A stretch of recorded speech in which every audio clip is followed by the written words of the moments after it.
அன்னை ஸ்ரீ அரவிந்தருக்கு வணக்கம். அனைவருக்கும் வணக்கம். இன்று 2024ஆம் ஆண்டு பிப்ரவரி மாதம் 1ஆம் தேதி ஆசிரமத்தில் ப்ராஸ்பெரிட்டி டே, செல்வ வளம் மிக்க நாள் என்று சொல்லக்கூடிய ஒரு நாள். அதில் நாம் பயிர்தலை தொடர்கிறோம். இப்பொழுது 198 வந்துட்டோமா? பக்கம் 97-98 இந்த சிந்தசிஸ் ஆஃப் யோகா புத்தகத்தில் இந்த பகுதியில் நாம் இருக்கிறோம். எண்ணம் பற்றி, மனம் பற்றின இது படிச்சுட்டு இருக்கோம்.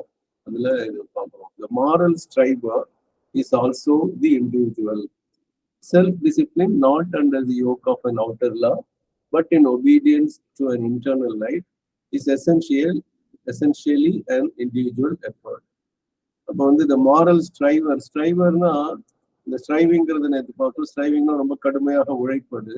அப்போ ரொம்ப கடுமையா நம்ம எவ்வளவு கஷ்டம் வந்தாலும் நம்ம ஒழுக்கமா நெறிமுறையோடு இருக்கணும்னு சொல்றோம். ரொம்ப சிரமம் இந்த காலகட்டத்துல, ரொம்பவே சிரமம். Is also the individual. So அந்த கடுமையாக நெறிமுறைப்படி இருப்பவரும் ஒரு தனி மனிதனே. Self discipline not under the yoke of an outer law. அவரு சுய கட்டுப்பாடு இருப்பாரு. ஆனா அது புற சட்டத்தால், அந்த புற சட்டம் என்ற நுகம் ஒரு கழுத்துல அடிக்க ஒரு அமுழ்க்கப்பட்டு அதுல கஷ்டப்பட்டு வண்டி இழுக்கிற இல்ல ஏர் பூட்டிய காளை மாதிரி அவங்க இல்ல, எருது போல இல்ல. அவங்க ரொம்ப அந்த கட்டாயத்தின் மேல அவங்க சுய கட்டுப்பாட்டுல இருக்கலாம். இப்ப பல பேருக்கு சுய கட்டுப்பாடு இருக்காங்கன்னா, நம்மள போலீஸ் பிடிச்சிருவாங்க அப்படின்னு சொல்லிதான் பல பேர் கட்டுப்பாட்டோட இருக்காங்களே தவிர, வாய்ப்பு கிடைச்சா அவங்க தவறக்கூடிய வாய்ப்புகள் நிறைய இருக்கு. ஆனா இவங்க வாய்ப்பு கிடைத்தாலும் ரொம்ப ஒழுக்கமாக இருக்கக்கூடியவங்களா இருப்பாங்க. அவங்க not under the yoke of an outer law, but in the obedience to an internal light. ஒரு அக ஒளி இருக்கும். அந்த அக ஒளியின் கீழ்ப்படிதலுக்கு அவர்கள் சுய கட்டுப்பாடோடு இருப்பாங்க. அப்ப எப்படி படிக்கணும்னா, self discipline is essentially an individual effort. அப்ப அந்த சுய கட்டுப்பாடு என்பது அடிப்படையில், எசென்ஷியலா அடிப்படையில் சாரமாக பார்த்தால் அது ஒரு தனி மனித முயற்சியாக இருக்கும்.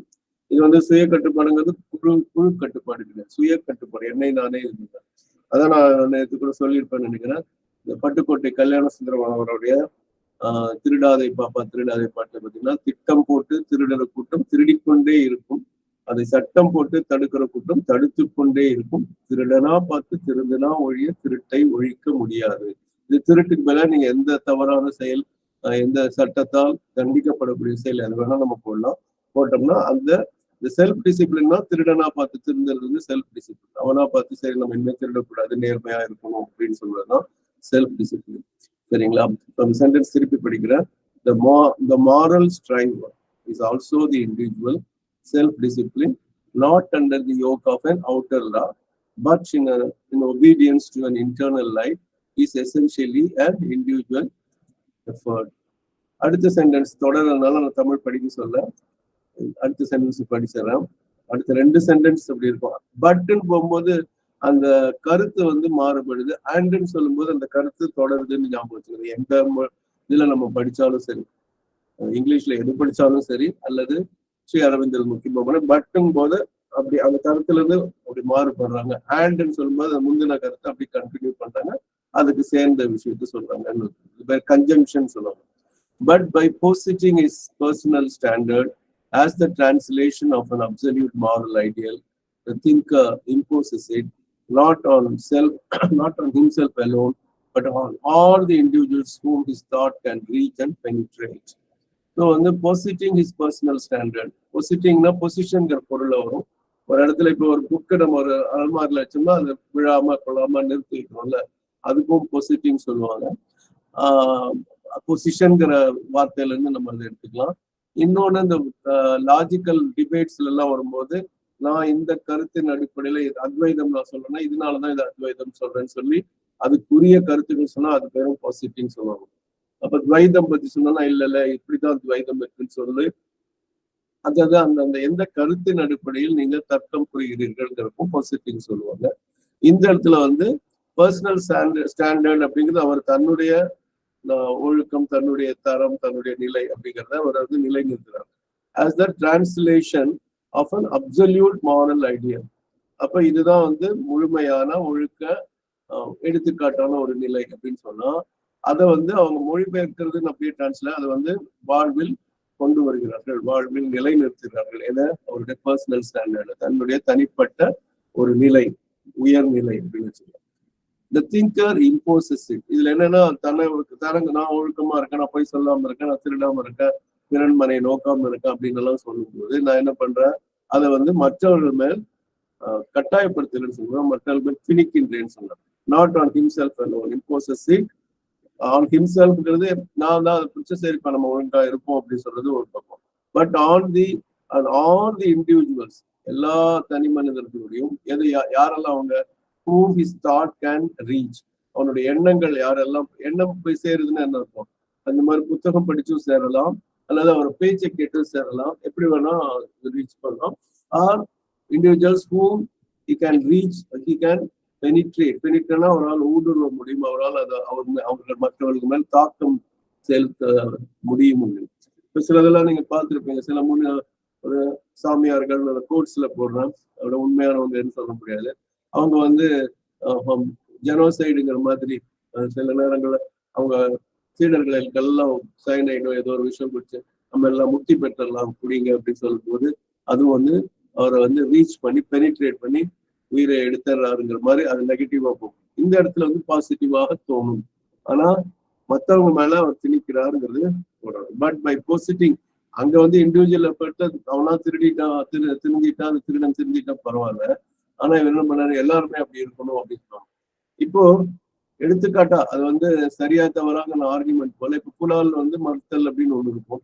அப்ப நான் அந்த புலால் மறுத்தல் கொள்கையில இருக்கும்போது யாரெல்லாம் சாப்பிட்டுட்டு இருக்காங்களோ அவங்க எல்லாம் சாப்பிடக்கூடாதுன்னு சொல்றதோ, இல்ல வந்து அந்த புலால் விற்பதை தடுக்க நான் முயற்சி பண்றதோ, அதெல்லாம் செய்யும் போது என்ன ஆகும்னா அது நினைக்கக்கூடிய விளைவுகள் தராது.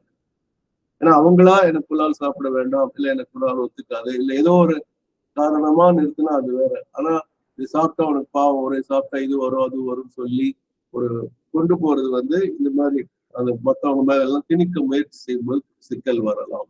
இப்ப அது பார்ப்போம், அது என்னன்னு பார்ப்போம். அந்த 3 சென்டென்ஸ் சேர்த்து தமிழ்ல படிச்சிருவோம்.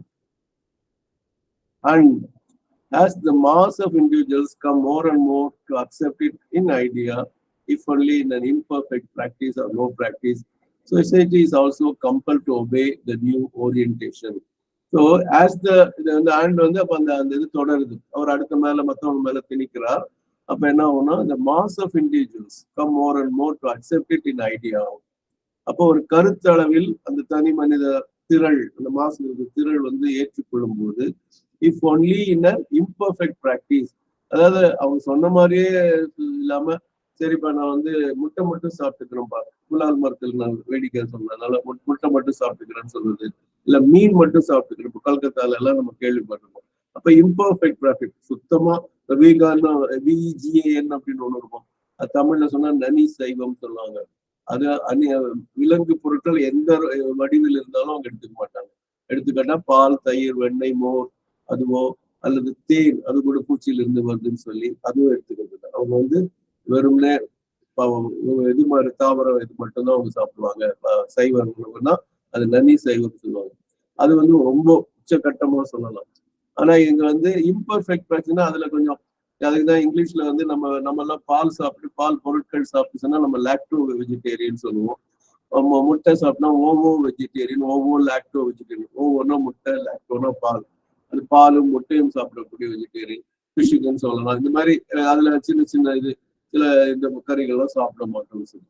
ஸோ அது இம்பர்ஃபெக்ட் ப்ராக்டிஸா இருக்கலாம், ஆர் நோ ப்ராக்டிஸ். சும்மா எடுத்துக்கோங்க, ஆனா இந்த விதமும் ஃபாலோ எல்லாம் பொய்யே சொல்லக்கூடாதுங்கிறது ஒரு கருத்தளவில் ஏற்றுக்கோங்க. நேரத்தை பொறுத்து அதுக்கேற்ற மாதிரி தப்பிக்கலாம்னு சொல்லிக்கலாம்னு சொல்லிட்டு இது பண்ணிடுவாங்க. Society also is compelled to obey the new orientation. சமூகமும் இந்த புது ஓரியன்டேஷனை ஒரு முறைப்படுத்தி ஒரு பக்கமா போறது. ஏதாவது ஒரு கம்பெனிக்கு போனோம்னா ஃபர்ஸ்ட் எடுத்தோன்னா ஓரியன்டேஷன் ட்ரைனிங் அப்படிதான் கொடுப்பாங்க. அப்படின்னா இப்போ நான் வந்து இப்போ ரேடிசன் போறேன் அப்படின்னு சொன்னா, ரேடிசன்ல இங்க வந்து எத்தனை ஏக்கர் பூமி இருக்கு, 44 45 ஏக்கர் இருக்கு, இந்த ஏரியால இதுலதான் பிக்கஸ்ட் ஸ்விம்மிங் பூல் இருக்கு, இத்தனை வகையான அறைகள் இருக்கு, ஒரு நாளைக்கு 1 லட்சத்துக்கு மேலே இருக்கு, ஒரு நாளைக்கு 25,000 30,000 ரெண்ட் உள்ளது இருக்கு. எப்படிப்பட்ட விருந்தாளிகள் அல்லது அங்க தங்கி இருக்கிறவங்க வருவாங்க, அவங்களோட நடவடிக்கைகள் என்ன, நம்ம எந்த மாதிரிலாம் செல் பண்ணணும், 24 ஹவர்ஸ் இருக்கு இங்க இந்த மாதிரி. அதனால நம்ம 24 ஹவர்ஸ் ஒர்க் பண்ண தயாரா இருக்கணும். 3 ஷிஃப்ட்ல நீங்க எந்த ஷிஃப்ட்ல வேணாலும் வரலாம் அப்படிங்கிற மாதிரிலாம் அதை பத்தின ஓரியன்டேஷன் கொடுப்பாங்க. இந்த ரெண்டே இப்படி இருக்கும், அவங்களோட எதிர்பார்ப்பு என்ன, நம்ம எப்படி அதை செய்யணும் அப்படின்லாம் சொல்லணும். இப்போ இன்ஜினியரிங் டிபார்ட்மெண்ட் திடீர்னு ஏசி ஒர்க் ஆகலைன்னா அடுத்த நிமிஷம் அங்க போயிருக்கேன். ஏன்னா நான் 1 லட்சம் ரூபாய் மாசம் ஒரு நாளைக்கு, ஒரு மாசத்துக்குள்ள ஒரு நாளைக்கு நான் வாடகை கொடுத்தேன்னா எனக்கு ஒரு வினாடி கூட ஏசி நிற்க கூடாதுன்னு நினைப்பேன். அதனால கான்ஸ்டன்ட் ஜென்ரேட்டர் இருக்கணும், அடுத்த வினாடி வந்து இந்த ஜென்ரேட்டர் மூலமா கரண்ட் வரணும்னு சொல்லி இதெல்லாம் வந்து ஓரியன்டேஷன் அப்படின்னு சொல்லுவாங்க. அதே மாதிரி இப்போ ஒரு அறநிலையில அப்படி ஒழுக்க நெறியில் வரும்போது இப்படி ஒண்ணு இருக்கா, சரி ஓகே அப்படின்னு சொல்லுவோம். அப்ப எடுத்துக்காட்டா வந்து நம்ம சதிங்கிற ஒரு இது இருக்கு இல்லையா, கணவன் இறந்த பிறகு மனைவி அந்த தீ குளித்தல்ங்கிற மாதிரி இருக்கும்போது, அந்த மாதிரி நிலையில இருக்கும்போது என்ன ஆகுதுன்னா அது கூடாது. ராஜா ராம்மோகன் ராய் பிரம்ம சமாஜ் அப்படின்னு சொல்லக்கூடிய ஒண்ணு வந்து அதை நிறுத்தணும்னு சொல்லும்போது அப்படியா அப்படின்னு சொல்லி அந்த நியூ ஓரியன்டேஷன் சதி வந்து இனிமே எக்காரணத்தை கொண்டும் அதை வந்து நடைமுறைப்படுத்தக்கூடாது அப்படின்னு சொல்லும் போது புது விஷயமா இருக்கு. நம்மளாம் எப்பவுமே யாராவது இருந்துட்டா வீட்டுக்காரமா இது இறக்கதான் வேணும் அப்படிங்கிற மாதிரி ஒரு மனநிலையில இருக்கிறவங்க மனம் மாறக்கூடிய தன்மை வரும். சரிங்களா? இப்ப வந்து பம்மல் சித்ராமா படிக்கிறீங்களா தமிழ்ல?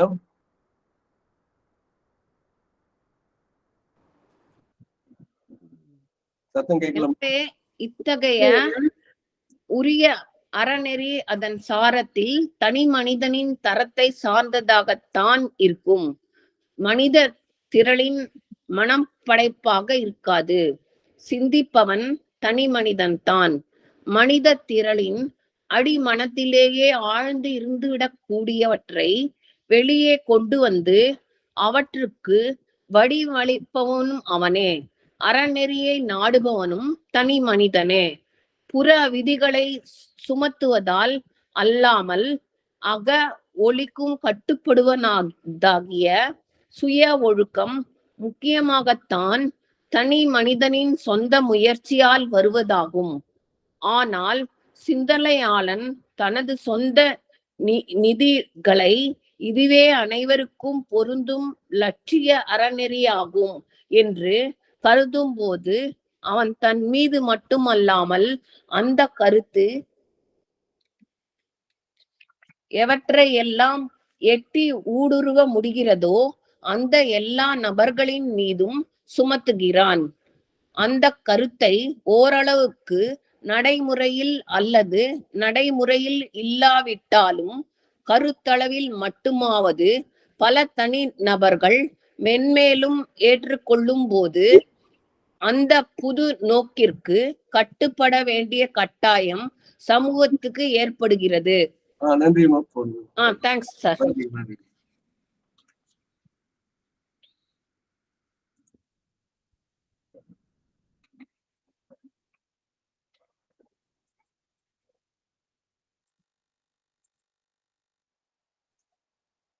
பாக்கியலட்சுமி அம்மா சொல்லுங்கம்மா.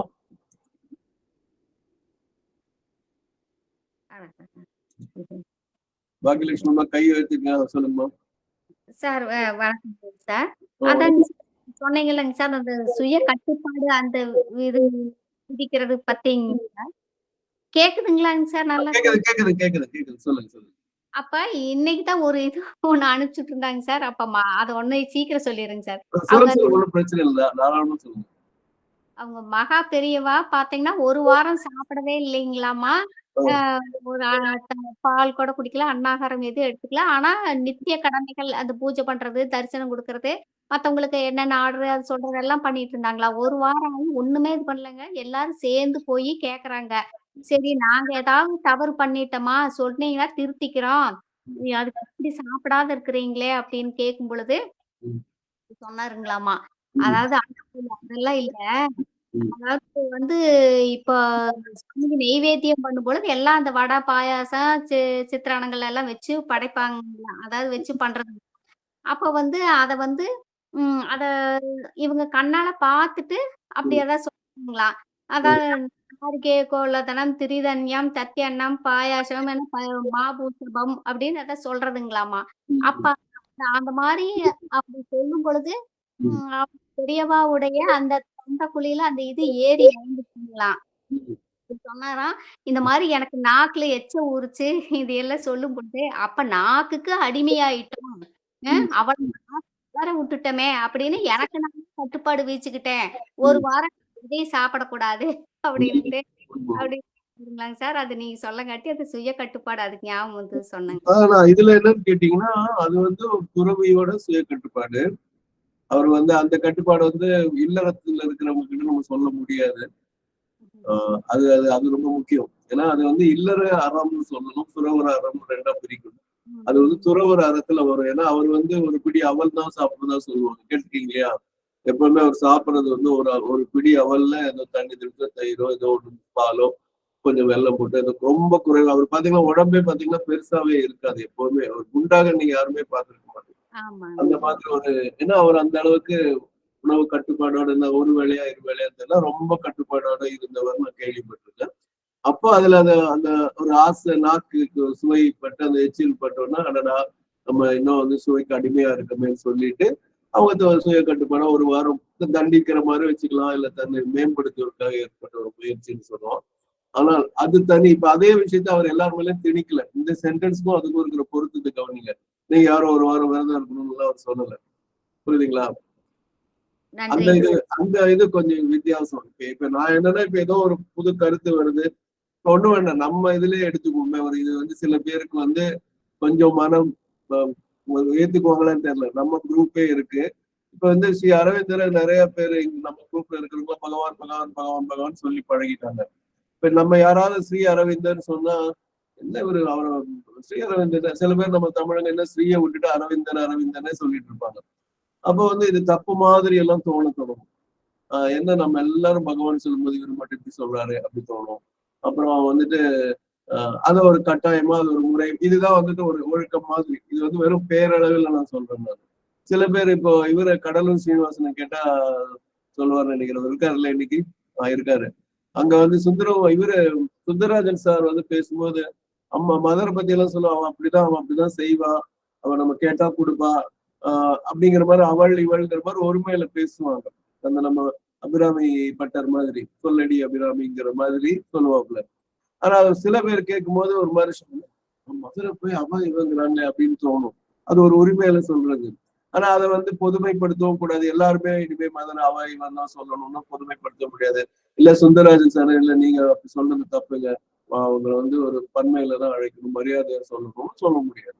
அது அவங்க தனிப்பட்ட விஷயம். புரியுதுங்களா வித்தியாசம்? அம்மா மேல் உரிமை சீனிவாசன் அனுப்பிச்சிருக்காங்க. ஞாபகம் இருக்கா அப்படி அவர் சொன்னது உங்களுக்கு?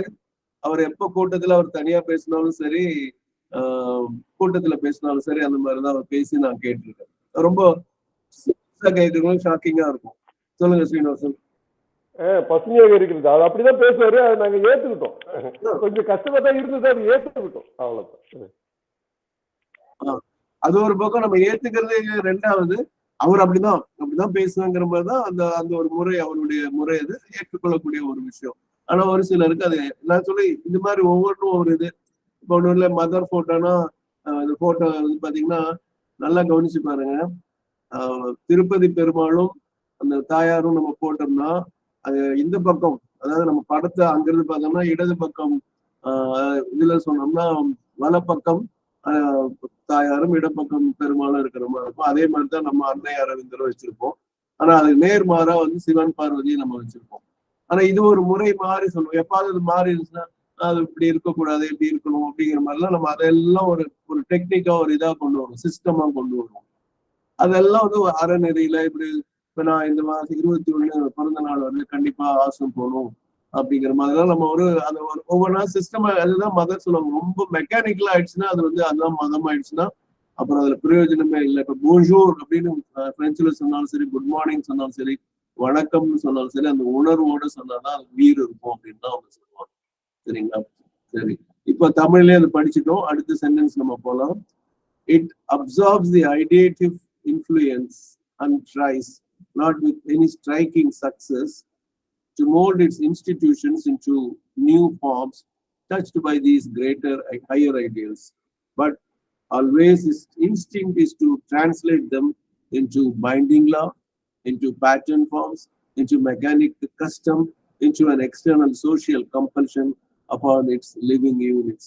நீங்க எந்த மதம் வேணா எடுத்துங்க, எல்லா மதத்திலயும் அது எந்த மதம் இந்த மதம் அந்த மதம் எல்லாம் இல்ல, எல்லாம் இதுக்குள்ள வந்து அடங்கும். பார்த்து பாருங்க, இப்ப நான் படிக்கிறேன், அப்ப உங்களுக்கே புரியும். இட்னா இது இந்த இடத்துல எது சொல்லணும், இது வந்து இட் அப்சார்ப்ஸ் சொல்லணும். யாராவது ஒருத்தர் சொல்லணும் இட் அப்சார்ப்ஸ் அப்படின்னா என்னது, யாராவது கையெழுத்து சொல்லலாம். சொல்லுங்க புவனேஸ்வரி. தனி மனிதனுடைய ஒரு கொள்கை, அவருடைய இது.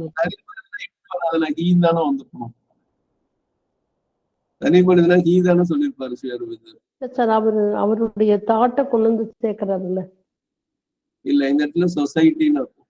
ஏன்னா அதுக்கு முன்னாடி society also is compel to obey the new orientation தான் முன்னாடி. அதாவது as the mass of India, அது முந்தின சென்டென்ஸ் பாருங்க, as the mass of individuals come more and more to accept it an idea, if only in an imperfect practice or no practice, society also is compelled to obey the new orientation போட்டு அந்த இடத்துல அடுத்து it அப்சார்ப்ஸ்னா the society absorbs. புரியுதுங்களா? இப்ப புரியுது sir, இப்ப புரியுது. Thank you. அதெல்லாம் எப்ப படிச்சாலும் நம்ம அந்த இட்டு இதெல்லாம் யாரை குறிக்குது என்னன்னு அங்க ஹீன் கூட சொல்லாது. முன்னாடி இண்டிவிஜுவல்ஸ் அப்படிங்கிற வார்த்தை தான் ஹிம்செல்ஃப் ஒன்று வருது பாருங்க முந்தினதுல. The moral striver is also individual.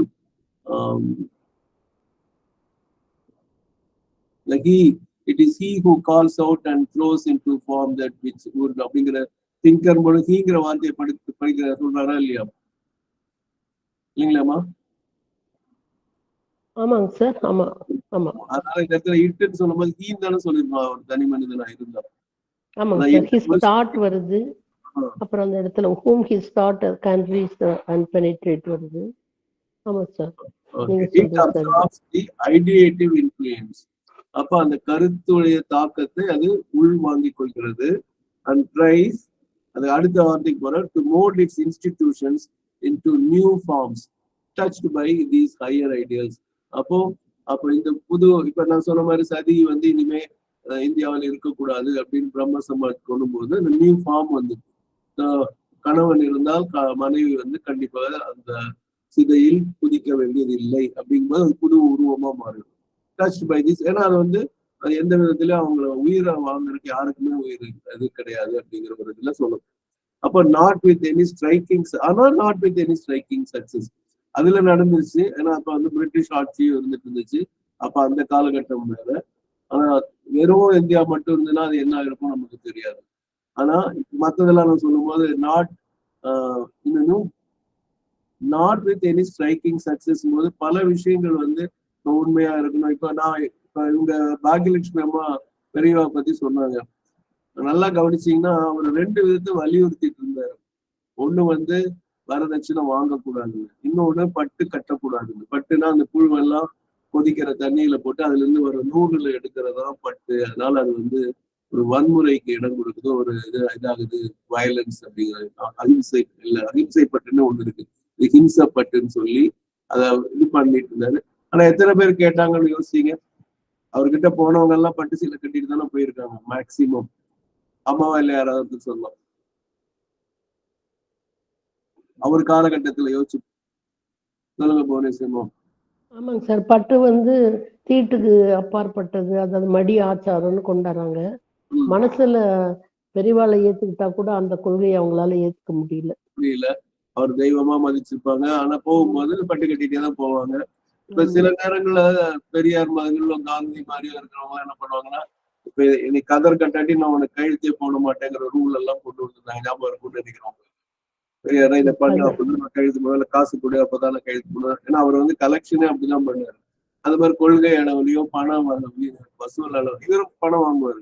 காந்தியும் நிறைய பணம் வாங்குவாங்க. கையெழுத்து போட எனக்கு இவ்வளவு கொடுக்கணும், இல்ல நகை கொடுக்கணும், அந்த மாதிரி அந்த இதுக்காக நிதிக்காக கொடுக்கணும் அப்படிங்கிற மாதிரி எல்லாம் சொல்லிட்டு இருப்பாங்க. ஆனா இவர் அந்த மாதிரி வலியுறுத்தல, கருத்தா சொன்னாங்க. ஆனா பாத்தீங்களா, not with any striking success இது சொல்லலாம். வரதட்சணையும் நம்ம சொல்லவே வேண்டாம், கண்டிப்பா எல்லாரும் வரதட்சணை வாங்கிட்டு தான் இருந்திருக்காங்க. எத்தனை பேர் 1000 பேர்த்துல ஒருத்தர் கேட்டிருந்தா ரொம்ப அதிகம். இல்லாட்டி எல்லாருமே வரதட்சணை வாங்குறதோ பட்டு கட்டுறதோ. அதுக்கு இந்த மாதிரி நீங்க சொன்ன மாதிரி தீட்டு, பட்டுக்கு தீட்டு இல்லை அப்படிங்கிற மாதிரி ஒரு சில காரணங்கள் எல்லாம் சொல்லி இது பண்ணுவாங்க.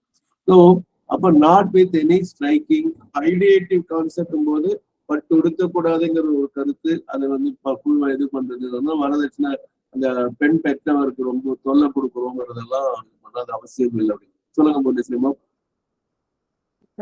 கல்யாண பத்திரிகையில அவர் பேரை போட்டு அவரோட ஆசீர்வாதம்னே போடுவாங்க சார். ஆனா இங்க எல்லா வேலையுமே அவங்க தான் எல்லா செய்வாங்க. வேலையும் அதுதான் கரெக்டா சொன்னீங்க. ம். ஸோ வந்துட்டு இதுன்னு இல்லை, நீங்க எதை வேணா எடுத்துக்கலாம். அதுல எல்லாத்துலயும் இங்க சிக்கல் இருக்கு. நான் வந்து எடுத்துக்காட்டுக்கு சொன்னேன், எல்லா மதங்களையும் எல்லா கொள்கைக்கும் நடைமுறைப்படுத்துதல் எப்படி இருக்கும் பாருங்க. But always it's instinct is to translate them it's instinct society's instinct. இன்ஸ்டிங்னா அது நல்லா கவனிங்க. இது வந்து ஒரு இன்ட்யூஷன் வேற, இன்ஸ்டிங் வேற. இப்போ தூக்குநாங்குருவி வந்து கூடு கட்டுது அப்படின்னா அந்த நூலை இப்படி இப்படி வச்சு கட்டி அதுக்கு பாதை அமைச்சு 2 அறையெல்லாம் வைக்கிறதுனா அது வந்து இன்ஸ்டிங்க்ல தான் பண்ணுது. அது மாதிரி ஒரு உள்ளுணர்வுங்கிற மாதிரி அந்த இன்பில்ட் நேச்சர் டிஎன்எல் எல்லாம் இருக்கும். அந்த தேனி வந்து எக்ஸிடென்ட் கட்டுறது அதெல்லாம் இன்ஸ்டிங். அது மாதிரி இட்ஸ் இன்ஸ்டிங்னா சொசைட்டிக்கு ஒரு தாக்கம் இருக்கு, தூண்டுதல் இருக்கும். Is to translate them into binding law. உடனே எல்லாம் இனிமே இப்படிதான் இருக்கணும்னு சொல்லி ஒரு சட்டத்தை கொண்டு வருவாங்க. into pattern forms. அதுக்கு தான் நான் சொன்னல, இந்த மாதிரிதான் மதம் இப்படி இருக்கணும், இந்த பக்கம் அன்னை இருக்கணும், இந்த பக்கம் ஸ்ரீ அரவிந்தன் இருக்கணும், ஒரு பேட்டர்ன் ஃபார்ம்ஸா இருக்கும். நம்ம எல்லாம் இப்படிதான் நடக்கணும்னு சொல்லி நமக்கே தெரியாம ஒரு மதத்தை மாறி கொண்டு வர பார்ப்போம். அதுக்காக தான் வந்துட்டு நம்ம இந்த படிக்கிற இந்த புத்தகத்துல அழகான வரி என்ன, each man in this yoga has God his own way அப்படின்னு சொல்லி முடிச்சிட்டார் ஸ்ரீ அரவிந்தர். அதனால நீங்கள் சரி நான் சரின்னெல்லாம் யாருமே ஆர்கியூ பண்ணவே முடியாது. அவரவருக்கு எது ஏற்புடையதோ அதுல போகணும். பொதுவான கருத்துக்கள் தான் இதுல சொல்லியிருக்காரு. எதையுமே வந்து வலியுறுத்தல, எதையுமே பேட்டர்ன் ஃபார்ம்ஸ் கிடையாது. ஆனா அதுவும் வர வாய்ப்பு. மதரே சொல்லுவாங்க, சமாதியில போய் new religion is being made அப்படின்னு சொல்லுவாங்க. Okay, into pattern form, into mechanic custom, ஏன் பண்றோம் எதுக்கு பண்றோமே தெரியாம ஒரு இயந்திரத்தனமான ஒரு மரபா இருக்கும். Into an external social compulsion upon its living units. அப்போ வந்து கல்யாணம்னா நீங்க எப்படி பண்ணணும், அரச மரத்தெல்லாம் கொண்டு வைக்கணும், இதை வைக்கணும், ஹோமம் வளர்க்கணும், நெய் ஊற்றணும், அதை பண்ணணும் இதை பண்ணணும்னு சொல்லி 1008 கம்பல்ஷன் கொண்டு வந்துடுவாங்க. அப்போ இட்ஸ் லிவிங் யூனிட்ஸ். அது எதெல்லாம் வாழக்கூடியதோ, இறந்தா அதுக்கு செய்யக்கூடிய கடமைகள், திருமணம் செய்தவர் பிறந்தால் அதுக்கு செய்யக்கூடியதுன்னு சொல்லி அதுக்கு ஏற்ற மாதிரி பல பல பல பல செயல்கள் செஞ்சுருவாங்க. அதை வந்து செய்யலைன்னா இப்படி ஆகும் அப்படி ஆகும்னு சொல்லுவாங்க. நான் அடிக்கடி சொல்றது, இப்ப மகேஷ் மாதிரி அந்த கணிப்பவர் அப்படின்னா தமிழ்ல ஜோசியர் அப்படிங்கிறதுக்கு வந்து கணியன் அப்படின்னு தான் சொல்லுவோம். அதை கணியர் அப்படின்னு அவங்க கணக்கு போடாம அதை செய்யவே முடியாது. கணியன்கள் அப்படிங்கிறவங்க என்ன சொல்லுவாங்கன்னு கேட்டீங்கன்னா, நீங்க 3 தான் அடிப்படைன்னு சொல்லுவாங்க. ஏதாவது பெரிய பிரச்சனை இல்லைன்னா பொதுவாக ஜோசியர்கிட்ட போவாங்க. அப்போ 3 சொல்லுவாங்க. நீங்க குலதெய்வ வழிபாட்டை ரொம்ப நாளா செய்யல, இது முதல்ல. 2வது வந்து நீங்க வந்து இன்னொன்று வந்து சொல்லுவாங்க, உங்களுடைய பித்ருக்களுக்கு நீங்க அந்த பித்ருக்களை இது பண்ணல, தவசம் சரியா கொடுக்கல அப்படின்பாங்க. 3வது ஏதாவது ஒரு தெய்வத்துக்கு நீங்க வேண்டி அதை நீங்க நிறைவேற்றாம இருக்கீங்க, அதனாலதான் இந்த சிக்கல் வருது அப்படிங்கிறது 3 தான் பொதுவாக சொல்லுவாங்க. கர்மாங்கிறதெல்லாம் நிறைய அடிப்படையில இருந்தாலும் அந்த கட்டத்துல இருக்கிற கிரகங்கள் இருந்தாலும் இதை வந்து வலியுறுத்தி சொல்லுவாங்க. மகேஷ் அது ஆமாவா இல்லையான்னு சொல்லலாம். நான் சொன்ன பாயிண்ட் ஆமா இல்ல ஆமாவா இல்லையான்னு சொல்லணும். ஆமா இல்லைன்னு சேர்த்து சொல்லக்கூடாது. கரெக்ட் தானே நான் சொல்றது? பொதுவா இந்த 3 தானே சொல்லுவீங்க. பொதுவா தசாபுக்தி தான் ஃபர்ஸ்ட் பேஸ் பண்ணி பார்ப்பாங்க. இல்ல அது கரெக்ட். இது 3 பொதுவா தான் எல்லா ஜோதிடர்களும் சொல்றது. அதான் சொல்லுவேன். உங்களை நான் சொல்லல, நீங்க வேற மாதிரி சொல்லலாம். ஆனா அந்த மாதிரி ஒரு விஷயம் நடந்தது, புரிஞ்சுக்கிட்டீங்கன்னா நன்றிங்க. அதனால அது என்ன ஆகுனா ஒரு ஃபிக்ஸ்டு சிஸ்டமா மாறி ஒரு பேட்டர்ன் ஃபார்ம். இந்த மெக்கானிக் கஸ்டமுக்கு எல்லாரும் இந்த ஆன்மீக பேச்சாளர்கள் சொல்லக்கூடிய ஒரு கருத்து என்னன்னா, ஒரு மட தலைவர் ஒருத்தர் இருந்தார். ஒரு மடத்துக்கோ ஒரு ஆசிரமத்துக்கோ ஒரு தலைவர் சுவாமிஜி ஒருத்தர் இருந்தாரு. அங்க நிறைய எலி தொல்லை இருக்கனால பூனைய வளர்த்த தொடங்குவாங்க. பூனை வளர்த்து தொடங்கும் போது தியானம்னு ஒரு நேரம், ஒரு குறிப்பிட்ட நேரம் இங்க நம்ம ஆசிரமத்தை 7:30 to 7:50 தியானம் அப்படின்னு சொல்லும் போது அதே மாதிரி தியானம் செய்யும் போது பூனை ரொம்ப அங்கே இங்கேயும் போயிருந்ததுன்னா அதை கட்டி வச்சாங்க. கட்டி வச்சு முடிச்சு அந்த தியானம் எல்லாம் முடிஞ்சு இந்த மடத்தலைவர் வந்து ஜீவ சமாதி ஏதோ ஒரு சமாதி ஆன பிறகு அடுத்த தலைவர் வந்தாலும் தியானம் உட்காந்து பூனையே இல்லை, பூனையெல்லாம் போயிடுச்சு. ஒரு புதுசா பூனையை கொண்டு வந்து கட்டினாதான் தியானம் செய்யணுங்கிற மாதிரி ஒரு கஷ்டம் கொண்டு வந்திருப்பாங்க. ஒண்ணு வேணாம், நம்ம இதுலயே சமாதிக்கு மேல எந்த விளக்கு எரியும் யாராவது பாத்துருங்க, எந்த வண்ண விளக்கு வந்து தியானத்தை போய் எரியும் பாத்துருக்கீங்களா? யாராவது சொல்லலாம். சொல்லுங்க. நீல கலர். அப்போ அதே என்ன மாதிரி கொண்டு வருவாங்கன்னா ப்ளூ லைட் மெடிடேஷன் அப்படின்னு ஒரு இது கொண்டு வராங்க. நம்ம நிறைய பேர் அது ஒரு சிஸ்டம் மாதிரி கொண்டு வந்து பல தியான மையங்களை தியானம்னு பண்ணா ஒரு ப்ளூ கலர் லைட்டை போட்டு பண்ற மாதிரி எல்லாம் வருது. அது என்ன காரணம்னு யாருக்குமே தெரியாது. அங்க ஒண்ணு இருக்கா, அதை ஃபாலோ பண்ணுவோம் அப்படின்னு சொல்லி எல்லாம் அதெல்லாம் ஒரு மெக்கானிக்கா சில ஏன் செய்யறோம்னு ப்ளூ லைட்டுக்கு ப்ளூ கலருக்கு ஏதாவது ஒன்று மதர் சொல்லி இருந்தா பரவாயில்ல. ஆனா சொல்லாமலே இவங்க வந்து பல பேர் சிவப்புல ஏன் வைக்கல, மஞ்சள் லைட் ஏன் வைக்கலன்னு நமக்கு தெரியும். அங்க ப்ளூ லைட் மெடிடேஷன், அந்த வார்த்தையே சொல்லுவாங்க ப்ளூ லைட் மெடிடேஷன். அந்த மாதிரி எல்லாம் சிலதெல்லாம் வரும். இப்ப யாரோ ஒருத்தர் வந்து அது இப்ப நடந்துட்டு இருக்கான்னு தெரியல, அன்னையோட நட்சத்திரத்துக்கு தியானம் செய்யறதுன்னு ஒரு மெத்தட் சில பேர் வச்சிருக்காங்க. பேபி மதர் தான் கும்புறன்னு ஒரு மெத்தட் வச்சிருக்காங்க. அது மாதிரி பல இதுக்குள்ளேயே ஒரு உட்பிரிவுகள்லாம் தானா உருவாயிட்டு வருது. சொல்லுங்க வசனமா. சார் ப்ளூ லைட் என்னுடையதுன்னு பகவான் சொல்றாரு, அவருடையதுன்னு மதரும் சொல்றாங்க. அப்புறம் மதருடையது வெள்ளொளி டைமண்ட் லைட்டுங்கிறத சொல்றாங்க. அது கொஞ்சம் அதோடைய பிரசன்ஸுக்காக இருக்கலாம். ஆனா இப்படி யோசிச்சு பண்ணீங்கன்னா வேற. ஆசிரமத்துல ப்ளூ லைட் போட்டிருக்காப்பா, நம்ம தியானத்துக்கு ப்ளூ லைட் போடணும், கண்மூடித்தனமா செய்யக்கூடாது. இப்ப நீங்க சொன்னீங்க இல்லையா, ஸ்ரீ அரவிந்தருடைய வண்ணம் நீளம், அன்னையின் வண்ணம் ஒளி வந்து வைதா வெண்மையான ஒளி அப்படிங்கிறது சரியான கருத்து. அதுல செஞ்சோம்னா பிரச்சனை. சரிங்களா? தேங்க்யூ வசனம்மா. இந்த பேராகிராஃப் முடிஞ்சிருச்சுன்னு நினைக்கிறேன் இல்லையா? அதோட பேராகிராஃப் முடிய அடுத்து புதுசான பேராகிராஃப் தானே ஆரம்பிக்குது. ஆமாங்க சார். தனசேகர் ஐயா, சீனிவாஸ் அவங்க எல்லாம் வாக்கிங்ல இருப்பாங்க. வாக் அண்ட் டாக் மாதிரி இவங்க வாக் அண்ட் லிசன்ல இருக்காங்கன்னு நினைக்கிறேன். ஜெயந்தி அம்மா வந்து அப்ப படிக்கலாம் அடுத்த வரிசையில். வணக்கம் சார், பேஜ் நம்பர் வேணும் சார். பாகியலட்சுமிமா. அம்மா வணக்கம்மா. 310ங்கம்மா. 310ங்க.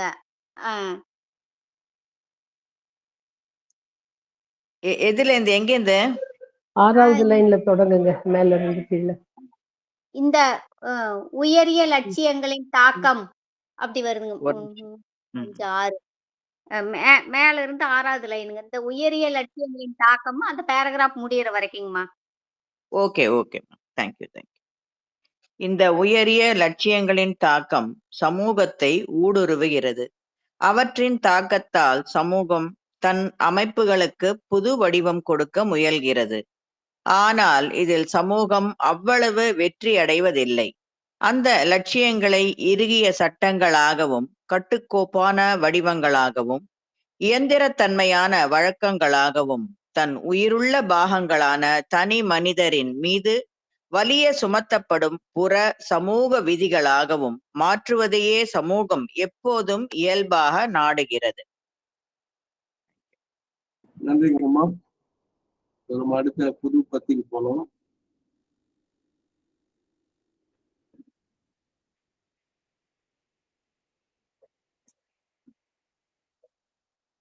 இது முந்தின பத்தியில ஏதாவது சொல்ல விருப்பப்பட்டா நீங்க சொல்லலாம், இல்லாட்டி நம்ம புது பத்தியா ஆரம்பிச்சிடலாம். உங்க கருத்து இல்ல சந்தேகங்கள் இருந்தாலும் சொல்லுங்க. சொல்லுங்க பாக்கியலட்சுமிமா. சார் இதுல நீங்க சொன்ன மாதிரி இப்போ நம்ம அந்த கூப்பன் டிக்கெட் வாங்குறோம், அது அது கூட வந்து நாம காலையில சாப்பிட்டு போயிடுறோம் அல்லது மத்தியானம் பண்ணிருப்பாருன்னா அதை கொடுக்காதீங்க, அங்கேயே ரிட்டர்ன் கொடுத்துருங்க அவங்க டைனிங் ஹால் இருக்கிறவங்கிட்ட. அது நிறைய பேர் சார் வந்து வெளியில இருக்கிறவங்களுக்கு நாங்களே கூட பண்ணி இருக்கிறோங்க சார். அப்படி சரி அவங்க யார் சாப்பிட்டு போறாங்க, ஆனா ஸ்ட்ரிக்டா சொல்றாங்க சார் அது வேண்டாங்கிறது. அது இப்பதான் அது எல்லாமே எதுக்காக செய்யணும்னு உணர்ந்து செஞ்சா தப்பு. இன்னெல்லாம் அது நாட் டிரான்ஸ்பரபிள்னு இருக்கும். உங்க பாக்கியலட்சுமி அம்மா பேர்ல வாங்கினா பாக்கியலட்சுமி அம்மா தான் சாப்பிடணும், மற்றவங்க யாரும் சாப்பிடக்கூடாது. இப்ப அது நாட் டிரான்ஸ்பரபிள் இல்லை. இப்ப இன்னொன்னு பொதுவா சொல்ல போனா இப்ப அது பாஸ் மாதிரி ஆயிடுச்சு. இப்போ கேட் பாஸ் மாதிரி ஆயிடுச்சு. நீங்க வந்து சாப்பிடுறீங்களோ சாப்பிடலையோ அதை காட்டினீங்கன்னா நைட் 10 மணி வரைக்கும் ஆசிரமத்துக்குள்ள போறதுக்கு தனியா கேட் பாஸ் இப்ப கொடுக்குற தன்மை வந்து இந்த யூஸ்வலா இயர்லி கொடுக்குற பாஸ் தான் இருக்கே தவிர டெய்லி பாஸ் எல்லாம் வந்து அந்த ஆல்மோஸ்ட் அந்த சிஸ்டம் போயிடுச்சு. அந்த 50 ரூபா கொடுத்து நம்ம வாங்கும் போது அதை பேஸ் பண்ணி கொண்டு போற மாதிரி ஒரு நிலை இருக்கு. இல்ல நம்ம கெஸ்ட் ஹவுஸ்ல தங்கி இருந்தோம்னா அந்த கெஸ்ட் ஹவுஸ் பாஸ் இருந்தா விடுறாங்க. இது இன்னொரு நிலை புதுசா வந்தது. என்னென்னமோ நம்ம பாக்குறோம்ல, இந்த கொரோனா லாக்டவுனுக்கு அப்புறம் பாத்தீங்கன்னா இப்போ ஸ்ரீ அரவிந்த ரூமுக்கு நம்ம பிறந்த நாள் போலங்கிற ஒரு தன்மை இன்னமும் இருக்கு. மெசேஜ் இப்ப திடீர்னு கொடுக்கலன்னு ஒரு தன்மை இருக்கு. சரியா தவறான்னு நிறைய ஆர்கியூ பண்ணலாம். இது இப்ப இவங்க எடுத்த முடிவு சரியில்லை, தப்பு இல்லை. ஆனா அந்த பழக்கத்துல இருக்கிறவங்களுக்கு ஆனா மெசேஜ் இல்லையே என்ன பண்றது. இப்ப நம்ம முக்கியமா பிரெஞ்சு கத்துக்கிறவங்களுக்கு எக்ஸ்ட்ரா நம்ம வந்து ஒரு மெசேஜ் வந்து பிரெஞ்சுல படிக்கலாமேங்கிற மாதிரி என்ன பண்ணலாம். சொல்லுங்க புவனேஸ்வரிமா. சார் இந்த மாதிரி ஒரு ஒரு லா சமூகத்து மேல விதிக்கிற மாதிரி கொண்டு வந்தாலும் கொஞ்சம் பேரு நீ என்ன சட்டம் போடுறது நான் என்ன கேட்கறதுன்னு அது எதுக்குறதுலயே ஒரே முடிவா தான் இருக்காங்க. அவங்க அவங்களுடைய விருப்பப்படிதான் செஞ்சுட்டு இருப்பாங்க. அதை மாற்றவே முடியாது சார். ஆமா, நீங்க வந்து ஒரு 15-20 நிமிஷம் சனி ஞாயிறுகள்ல வந்தா கூத்து பார்க்கலாம். இப்போ ஆசிரம் வாசல்ல நீ ஏன் போனை நிறுத்த சொல்ற, நீ ஏன் பேசக்கூடாதுன்னு சொல்ற, நீ ஏன் உள்ள போட்டோ, நாங்க எல்லா பக்கமும் போட்டோ எடுக்கிறோம், நீ ஏன் போட்டோ எடுக்கக்கூடாதுன்னு சொல்லி பயங்கரமான ஆர்கியூமெண்ட், பயங்கரமான சண்டை சச்சரவு. 6 மணிக்கு மேல நாம பாஸ் வச்சவங்க எல்லாம் உள்ள போறோம்னா இந்த அவங்க எல்லாம் போறாங்களே, அவங்களெல்லாம் விடுறீங்களே, நீங்க எங்க விட மாட்டேங்கிறீங்க அப்படின்னு பொதுமக்கள் போடுற சண்டை என்னமோ நடக்கும். வேடிக்கையா இருக்கும் அதெல்லாம் பாக்குறது. சரியா?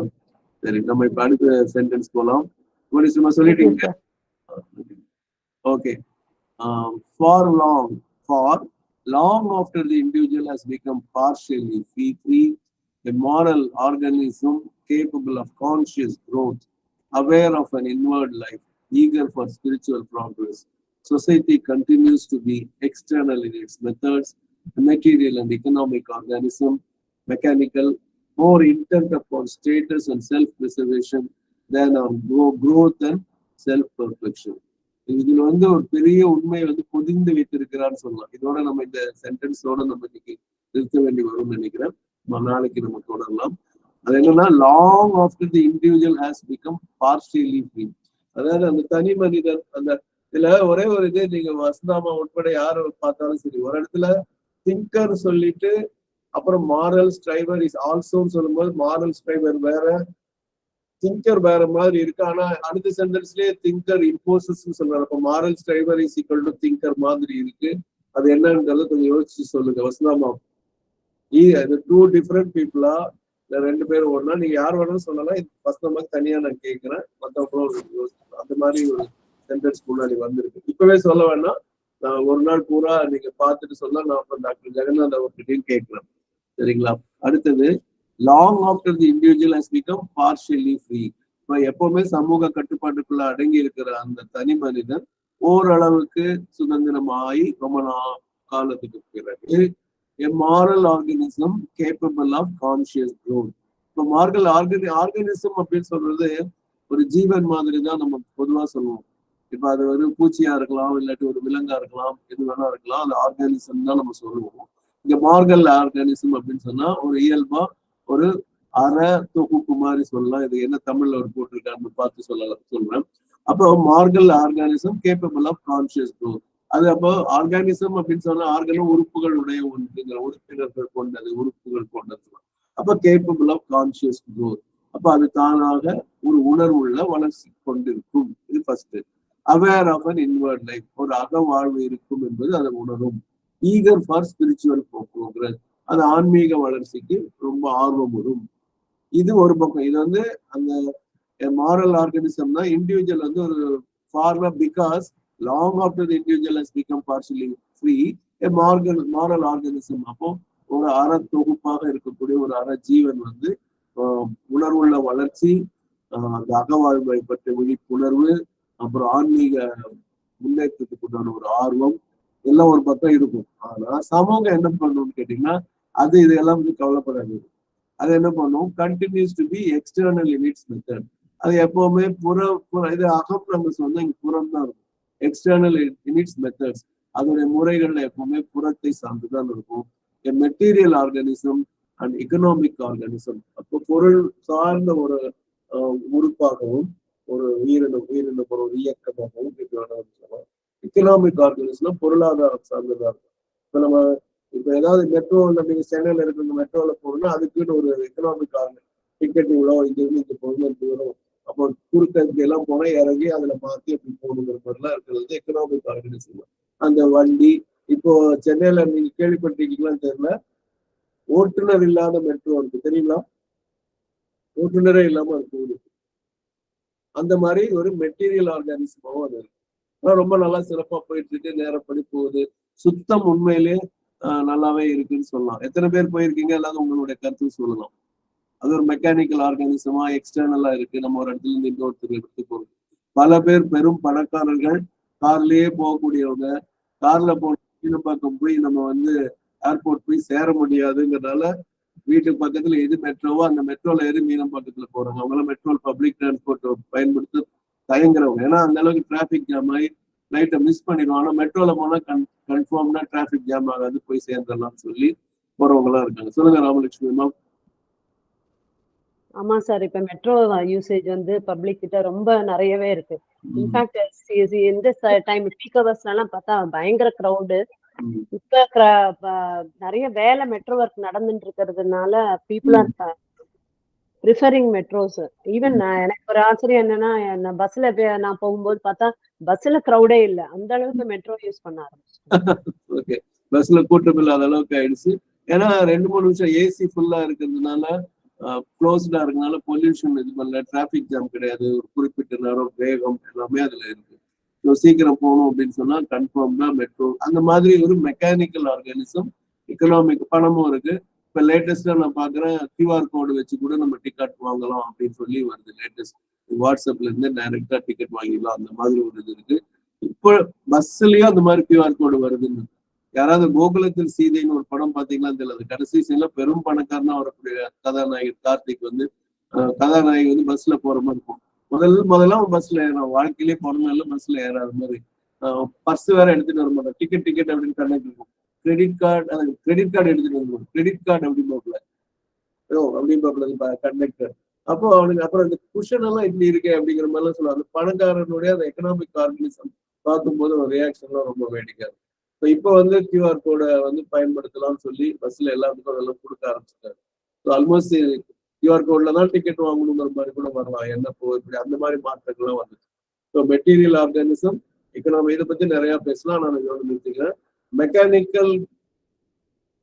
Mechanical more intent upon status and self preservation than on growth and self perfection. அப்புறம் என்னன்னு பாத்தீங்கன்னா, இங்க என்னன்னா வளர்ச்சியை பத்தியோ தன்னை இன்னும் மேம்படுத்த செம்மையாக சிறப்பாக பூர்ணமாக இருக்க பத்தி எல்லாம் கவலைப்படுறது. அதை விட என்ன பண்ணா ஸ்டேட்டஸ்னா ஒரு நிலை தொடர்ந்து இருக்கு. ஸ்டேட்டஸ்னா நீங்க உடனே பணக்கார தன்மைங்கிறது ரெண்டாவது. இப்ப நான் சொன்ன பாருங்க, பப்ளிக் டிரான்ஸ்போர்ட்ல போக தயங்கக்கூடிய பெரும் பணக்காரர் எனக்கு தெரிஞ்ச பலரை சொல்றேன். அவங்க நேரத்துக்கு போகணுங்கிறதுக்காக இப்போ மெட்ரோ பயன்படுத்துற லெவலுக்கு வந்து இருக்கப்போ. அப்புறம் வந்து அண்ட் செல்ஃப் ப்ரிசர்வேஷன். இங்க வந்து இந்த சொசைட்டிக்கு 2 ரொம்ப முக்கியம். அவங்க நிலை, அவங்களுடைய ஸ்டேட்டஸ் இருக்கணும். இன்னொன்னு செல்ஃப் ப்ரிசர்வேஷனா தன்னையே ஒரு பாதுகாத்துக்க வேண்டிய, அப்படியே இருக்கணும், ரொம்ப எல்லாம் மாறக்கூடாது. இதை யோசிச்சு பாருங்க. ஒரு 50 வருஷம் முன்னாடி நீங்க நம்ம குரூப்ல யாராவது பார்த்துருக்கீங்களான்னு தெரியல, நான் நிச்சயமா பார்த்தது கிடையாது. 60 வருஷம் முன்னாடி எல்லாம் சென்னையில ட்ராம்னு ஒண்ணு இருந்துச்சு, சுத்தமா போயிட்டு இப்ப வந்து மெட்ரோ, அதுதான் வந்து மாற்றம். அப்ப வந்து அது செல்ஃப் ப்ரிசர்வேஷன்ங்கிறது ஒரு லெவலுக்கு மாதிரி அந்த உருவம் மாறும். அந்த ட்ராம்ல இருந்து மெட்ரோவா மாறும். சாதாரண எலக்ட்ரிக் 5 ரூபா டிக்கெட் இப்பவும் இருக்கு. அதுல இருந்து இது 40 ரூபாய் இருக்குன்னு நினைக்கிறேன். மினிமம் எவ்வளவுன்னு தெரியல மெட்ரோல. ஆனா அதை வந்து கொடுத்தா நல்லது நடக்குதுன்னு பல பேருக்கு தெரிஞ்சிருச்சு. நல்ல சைக்கிள் எல்லாம் கூட வாடகை கொடுக்குற மாதிரி எல்லாம் இருக்கு. சரிங்களா? சரி, ஓகே. இதை இப்போதைக்கு முடிக்கிறேன். தமிழ்ல அதை வந்து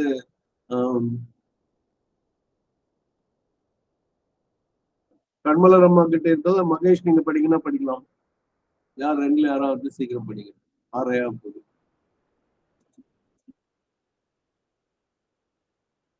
என்கிட்ட இல்ல சார் புக்கு. மறந்துற அடிக்கடி. மகேஷ் நீங்க படிச்சிருக்கீங்க, அதுக்காக மகேஷ் சாய்ஸ் படிக்கிறேங்க. தனி மனிதன் ஓரளவுக்கு சுதந்திரம் அடைந்து உணர்வுடன் வளரும் திறனுள்ள, அகவாழ்வை உணர்கின்ற, ஆன்மீக முன்னேற்றத்தின் ஆர்வம் உள்ள, அறநெறி சார்ந்த ஜீவனாக மாறிய பிறகும் கூட நெடுங்காலத்திற்கு சமுதாயம் புறவழி முறைகளையே தொடர்ந்து பின்பற்றுகிறது. வளர்ச்சியையும் சுய முழுமையையும் நாடுவதற்கு பதிலாக அந்தஸ்தையும் சுய நீடிப்பையுமே நாடுகின்ற, பொருளாதாரத்திற்கு முக்கியத்துவம் தருகின்ற இயந்திர தன்மையான சட ஜீவனாகவே அது தொடர்கிறது. நன்றிங்க. நன்றி. இப்ப நான் சொன்னது அந்த ஆர்கானிசம் அவர் ஜீவன் அப்படிங்கிற சொல்லதான் பயன்படுத்திருக்கிறோம். இதோட இன்னைக்கு நிறைவு செய்யறேன். நம்ம பிரெஞ்சு வகுப்புக்கு போகலாம். இன்னைக்கு நான் வந்து கொஞ்சம் மதருக்கு சொல்லலாம்னு என்கிற எண்ணத்துல இருக்க, வியாழக்கிழமை குருவாரம் சொன்ன மாதிரி. அதனால பிரெஞ்சு கற்கால மக்கள் அதை கொஞ்சம் இருந்து கேட்டு செல்லலாம்.